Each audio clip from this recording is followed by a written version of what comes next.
Welcome to Improve English Through Stories. Subscribe now and join us for engaging stories that not only entertain, but also elevate your English language skills. I was born into a rich and important family in Tyrone, Ireland. I was the younger of two daughters, and we were the only children. My sister was 6 years older than me. We didn't play much together when I was young, and I was only 12 years old when she got married. I remember the day of her wedding well. Many people came, all of them laughing, singing, and happy. But I felt sad when my sister left with her new husband, Mr. Carew. She was always very nice to me, nicer than my mother. And so I cried when she went away to her new home in Dublin. My mother and father didn't love me. They wanted son and were not interested in me. About a year after my sister got married, a letter arrived from Mr. Carew.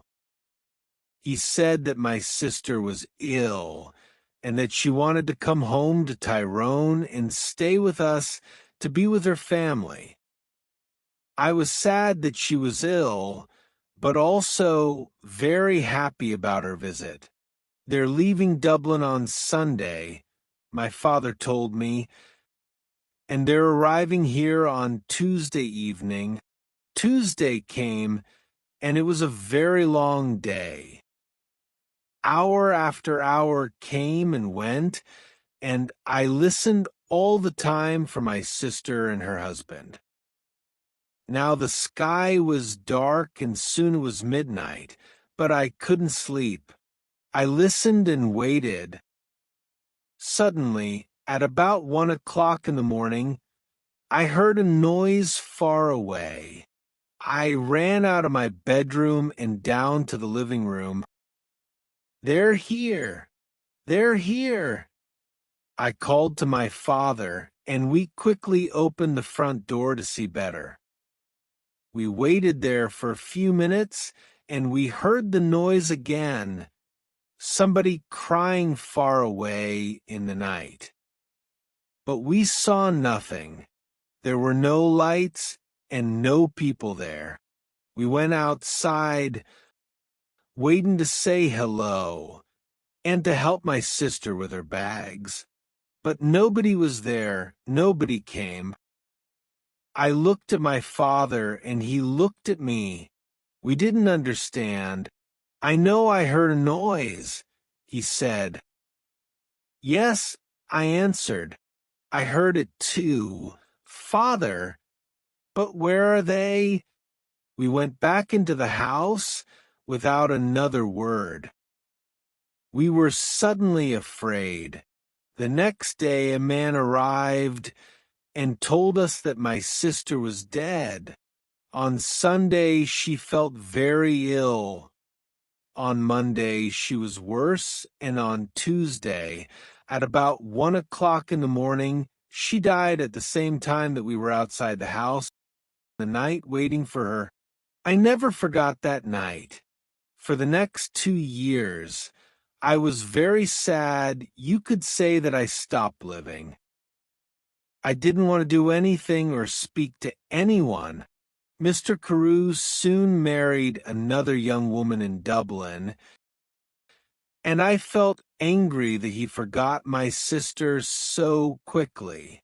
I was now the only child of a rich and important family. So before I was 14 years, old men started to visit our home. They wanted to meet me and perhaps to marry me. But I didn't like any of these men, and I thought I was too young to be married.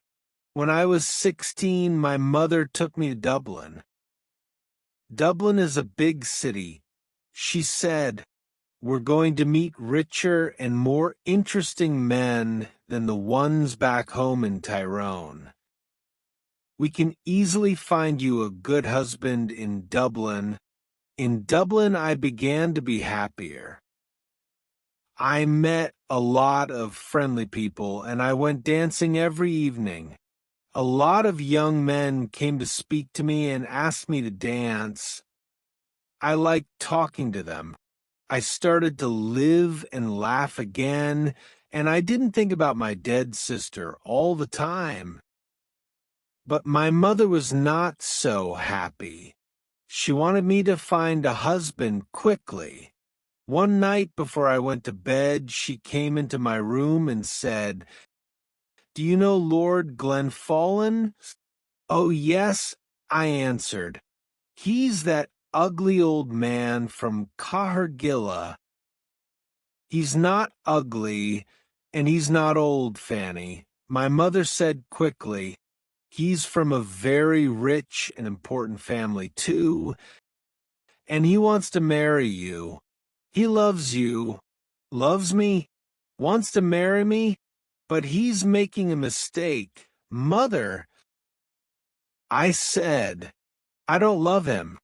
I can't marry somebody I don't love." "Think about it, Fanny," my mother answered quietly. "He's a good man and he wants to marry you. You're a very lucky young woman." My mother left the room, and I sat quietly for a long time. Lord Glenfallen was a nice, friendly man, I thought. I didn't love him, no, but I did like him. He always talked about interesting things. I never felt happy at home with my mother and father, but I always felt better when I talked to him. The next morning when I saw my mother, I said only one word. Yes, Lord Glenfallen and I got married the next spring, and 2 days after our wedding we said goodbye to my family and left Tyrone. 3 days later we arrived in Cahergilla, and I saw my husband's beautiful house for the first time. It was near a river, and there were many trees and flowers in the garden. Birds sang in the trees, and the sky was blue. I stood next to him and looked at it all, and I left very, very happy. "Come, my love," said my husband. "You must come in and meet Martha. She cooks and cleans and knows everything about the house." So we went into the house, and I met Martha, a friendly old woman with smiling blue eyes.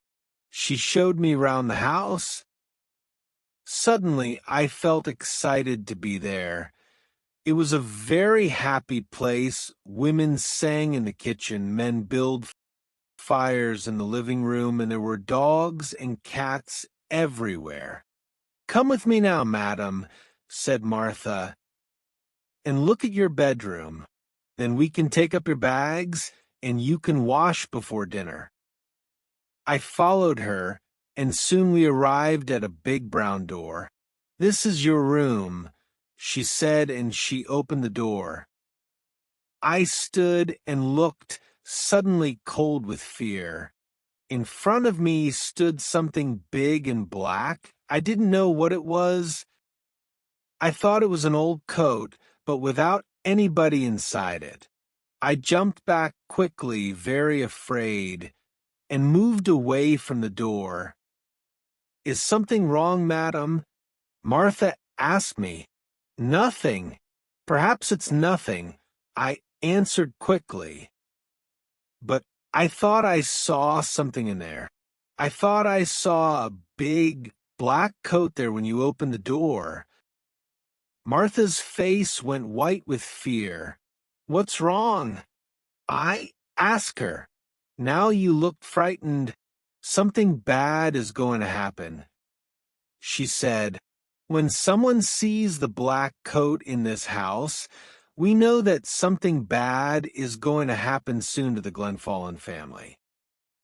I saw the black coat when I was a child, and the next morning old Lord Glenfallen died. Something bad is going to happen now.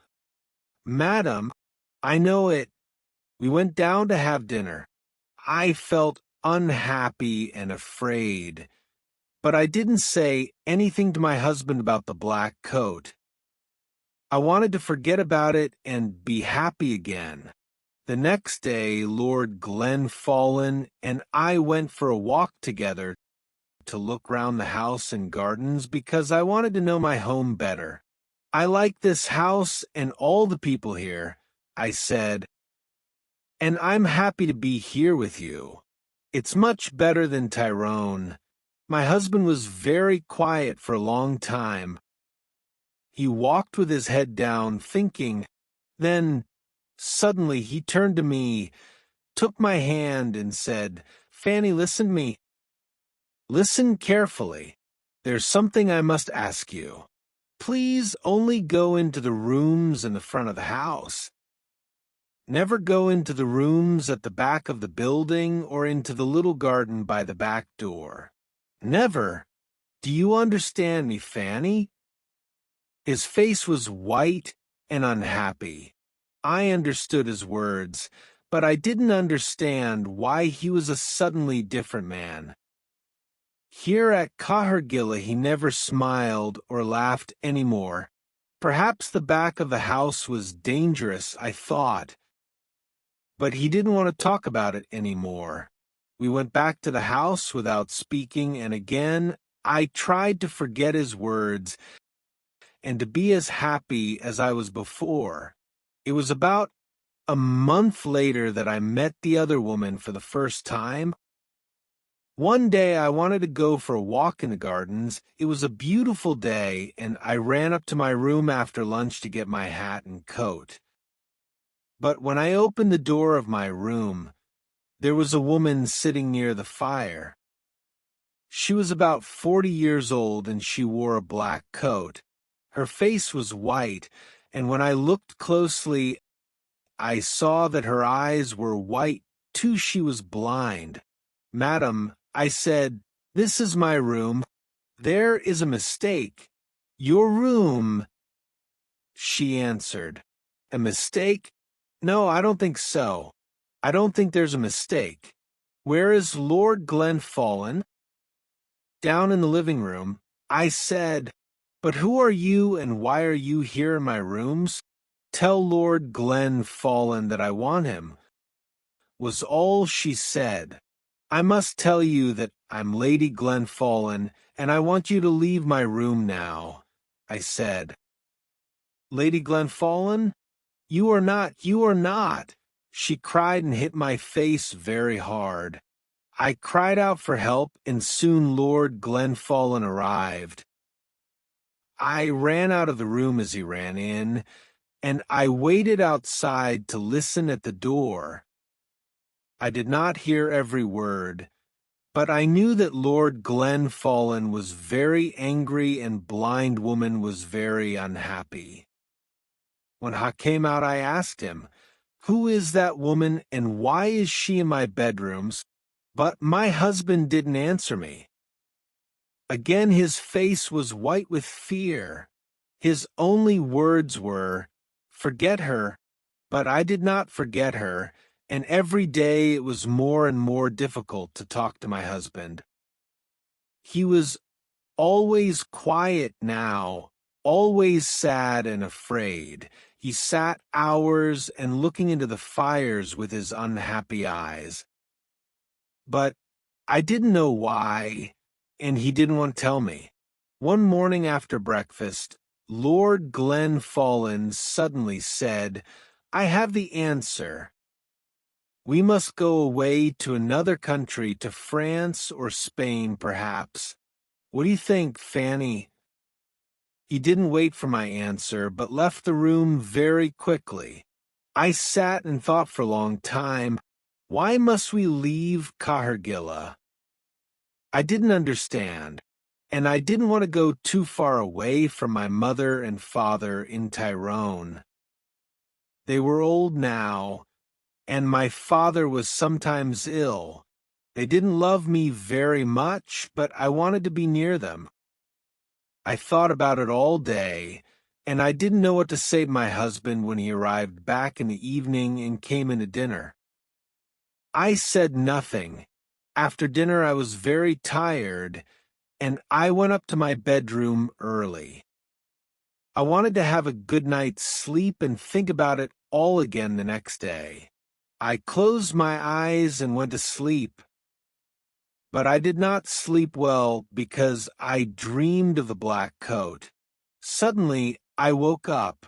Everything was dark and very quiet. But somebody was at the end of my bed. There was a hand with a light, and behind the light was the blind woman. She had a knife in her other hand. I tried to get out of bed and run to the door, but she stopped me. "If you want to live, don't move," she said. "Tell me one thing. Did Lord Glenfallen marry you?" "Yes, he did," I answered. "He married me in front of 100 people." "Well, that's sad," she said, "because I don't think he told you that he had a wife me." "I am his wife, not you, young woman. You must leave this house tomorrow, because if you stay in here, you see this knife? I am going to kill you with it." Then she left room without a sound. I didn't sleep again that night. When morning came, I told my husband everything. "Who is the blind woman's?" I asked him. "She told me last night that she is your wife, that I'm not your wife." "Did you go into the rooms at the back of the house?" asked my husband angrily. "I told you that you must never go there." "But I didn't," I answered. "I was in my bed all night." She came to me. "Please tell me what is happening." My husband's face was white again now, and he didn't speak for a long time. Then he said, "No, she is not my wife. You are. Don't listen to her. She doesn't know what is saying," and he left the room. I ran to find Martha. I didn't like this house any more. My husband was a difficult man, and I didn't understand him. Who was the blind woman? I wanted to know everything. "Don't cry, madam," said Martha when I found her. "Sit down and listen to me. What I am going to tell you is not very nice. The blind woman, the woman in the black coat, is dead. You saw her ghost. She was married to your husband, and she was Lady Glenfallen. Nobody knows how she died. Her bedroom was at the back of the house. Somebody saw your husband with a knife in his hand on the night she died. But did he kill her? Nobody knows. When we found her, the knife was on the floor next to her, and her eyes, somebody cut her eyes out after she died. Perhaps he didn't want her to see his other women, his next wife. I didn't wait to speak to my husband again. I left that day. I was too afraid to stay another minute at Cahergilla. I knew that blind woman was going to come back again and kill me. I said goodbye to Martha, took my bags, and told my driver to take me back to Tyrone. I am happy living here with my mother and father now. The house is quiet, I sleep well each night, and they are friendlier to me than they were before. Sometimes my dead sister visits me at night, but I am never afraid. She tells me that the blind woman is trying to find me at Cahergilla, and that she wants to kill me. She is jealous of me, but she can never find me there. She must wait for the next Lady Glenfallen. Learning English is a journey that unfolds with each step you take, steadily expanding your skills and confidence as you dive into articles and explore new stories. Words and expressions start to feel familiar, effortlessly blending into your understanding. with patience and consistent effort. Each particle session inches you closer to fluency, building a natural ease in the language. Embrace every part of this journey and recognize the progress you are making. You are advancing more than you realize.